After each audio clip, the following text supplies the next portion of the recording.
guys, Coach Cindy here. No intro pero ipapakita ko sa iyo kung paano ko pinapromote yung isang video na gusto ko mag-trending. So, free tutorial video on how to grow your YouTube channel. Free. Pag-clinic nila kasi ito kasi Facebook to, diba? Buy and sell group. Ngayon, tingnan mo ang mga members kung ilan. Saan ang members nito? So, ito. Tingnan mo. Ang members ito is 213,000. Ito sa 174,000. Ito 345,000. Diyan ako nagpo-post. So ito, na-post ko na, tapos na yan. And itong isa, na-post ko na. Basta pag nag-click yan sila dito, mapupunta yan sa YouTube. Ayan o. Napunta sa YouTube ko. At ito yung ibang YouTube vlogging tutorial for free. Ito yung aking mga setup ng free tutorial. Ito. Sunod-sunod niyang mapapanood yan pag clinic niya yon. So, ito yung marketing strategy na ginagawa natin using Facebook. So, sampulan lang kita.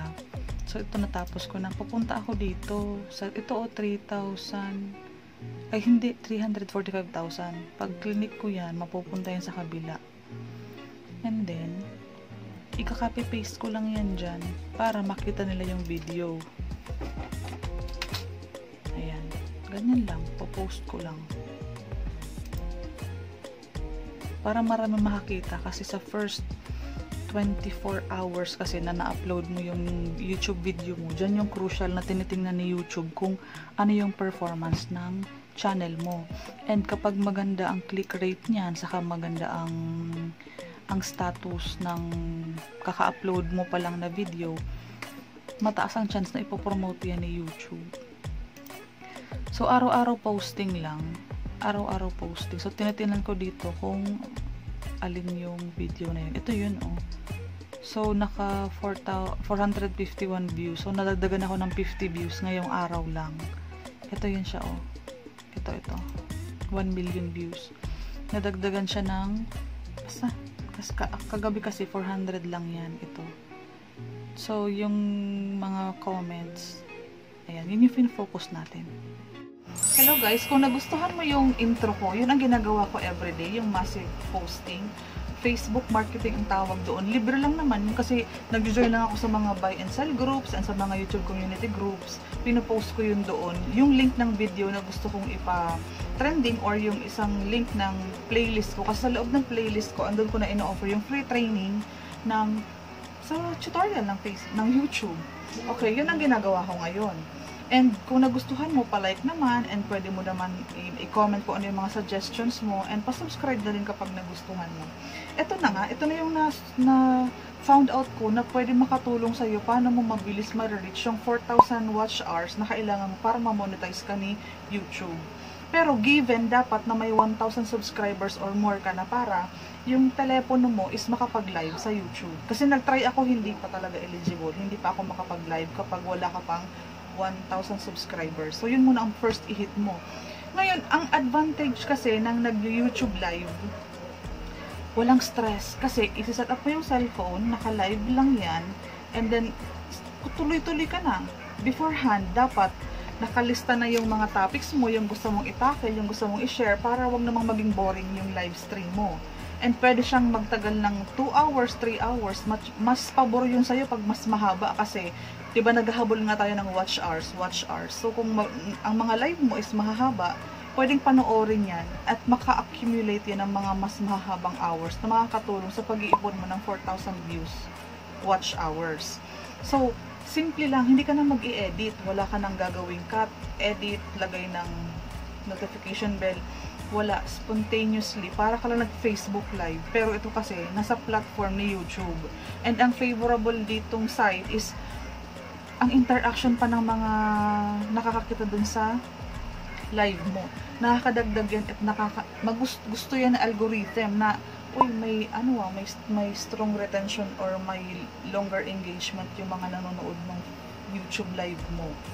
So, maganda yan sa metric system na sa analytics, maganda tong live na to maganda ang spike ng pagdagdag ng view hours mo. So, I will encourage you na everyday, try mong mag-live. Or ikaw, once a week, depende din kasi sa gusto mong schedule. Kung gusto mo talaga na mas mabilis kang acquire ng 4,000 watch hours para ma-monetize ka na agad-agad, pag-ipunan mo through YouTube Live and sabayan mo ng mga uploaded contents side by side para mas mabilis mong mahit yung 4,000 watch hours. Ito kasi, after mo kasi mag-live and live, ipopost na yun sa YouTube mo.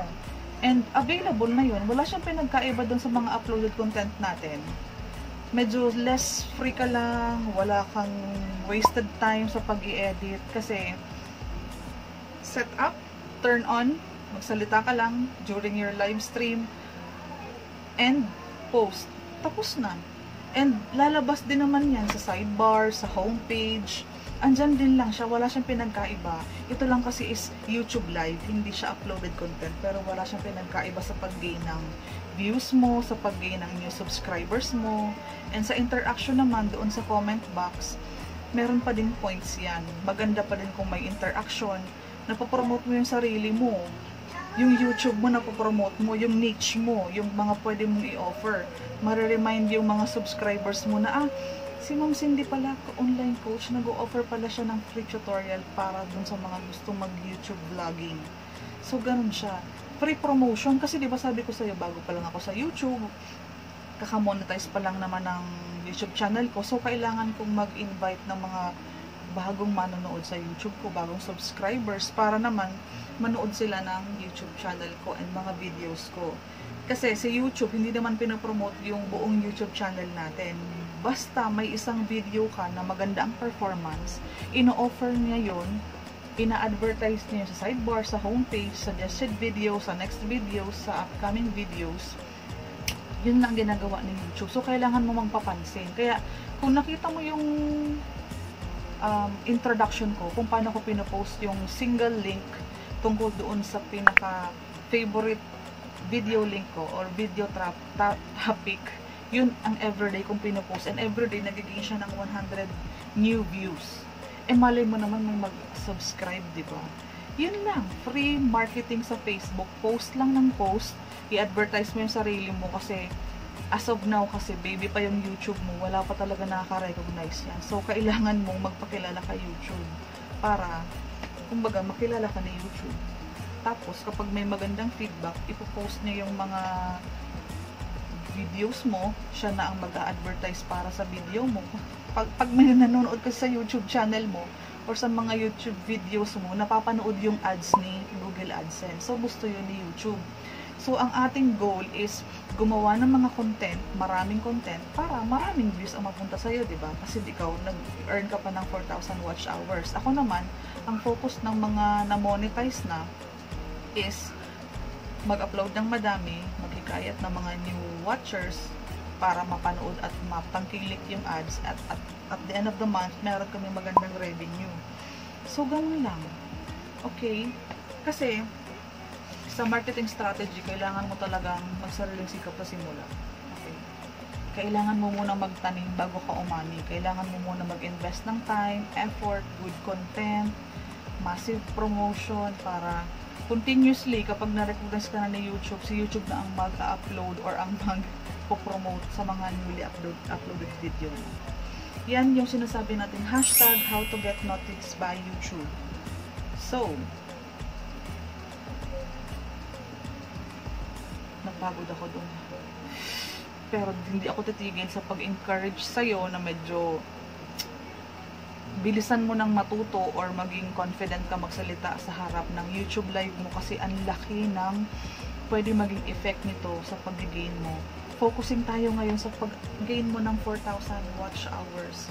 Kasi ako, nahirapan ako doon. It took me the whole year para mapunuan ko yung 4,000 watch hours at yung mga ibang nag-trending video ko last year, inabutan siya ng cut-off, nag-expire siya kasi ang kailangan ni YouTube 12 months lang. In the span of 12 months, yun lang ang counted para makabuo ka ng 4,000 views. Okay?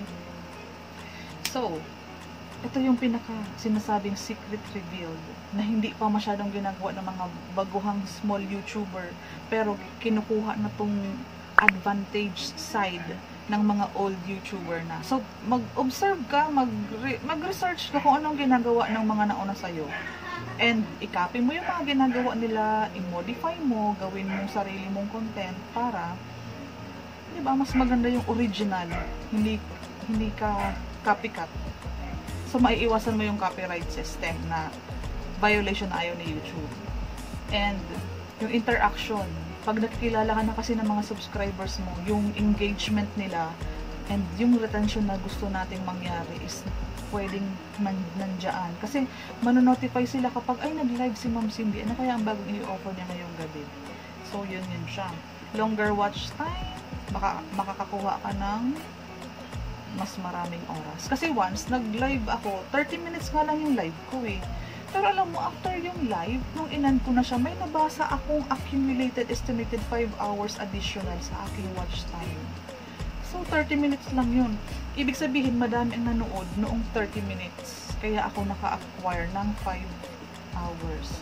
Imagine mo. Hindi pa malaking YouTube channel yun. Hindi pa malaking subscribers yun. Pero naka-acquire ako ng sa isang live, 5 hours. Malaki-laking additional yun, di ba? So, mag-research ka about sa YouTube live. And syempre, huwag kang hihiwalay doon sa niche mo. Huwag kang hihiwalay doon sa kung anong ino-offer ng channel mo. Huwag kang hihiwalay doon sa relevant na pwedeng makuha ng mga subscriber mo. If ngayon, tutok ako sa YouTube tutorials, yung mga paano mag-upload, paano mag-vlog, paano, andyan lang yung niche ko. Kasi, pag natapos nila ang one video, maghahanap sila ng ibang videos na related doon sa previous video na pinanood nila.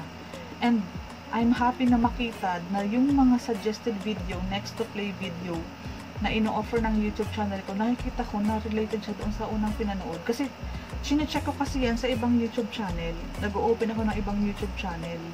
So kapag plinay ko yung video ko, yung next suggested video sidebar, next video ko, minsan 4 videos ang naka-line up. Gandahan mo yung thumbnail. Wag mong kakalimutan yung packaging ng gift mo. Kasi kapag striking, eye-catchy, kulay red, yellow, green, blue, ang thumbnail mo and may facial reaction, mas mataas ang click rate na sinasabi. Kasi kailangan natin masterin kung anong ibig sabihin ng click rate. Dapat, sa ganda ng thumbnail mo, ma-invite sila mag-click para malaman nilang maganda yung content mo. And together with this, gandahan mo yung description, gandahan mo yung title, gandahan mo yung tags. Ito yung mga ingredients paano mas mapapabilis yung pag-hit mo ng 4,000 views or 4,000 hours. And ang pinaka last, gumawa ka lang ng mga quality content. Yung may matututunan yung tao, yung kailangan ng tao, dapat alam mo na ang kailangan ng mga subscribers mo. Para kapag in-offer mo, alam mong tatangkilikin ka nila. Kasi, alam mo na yung flow ng likes and dislikes nila. So, until the next video.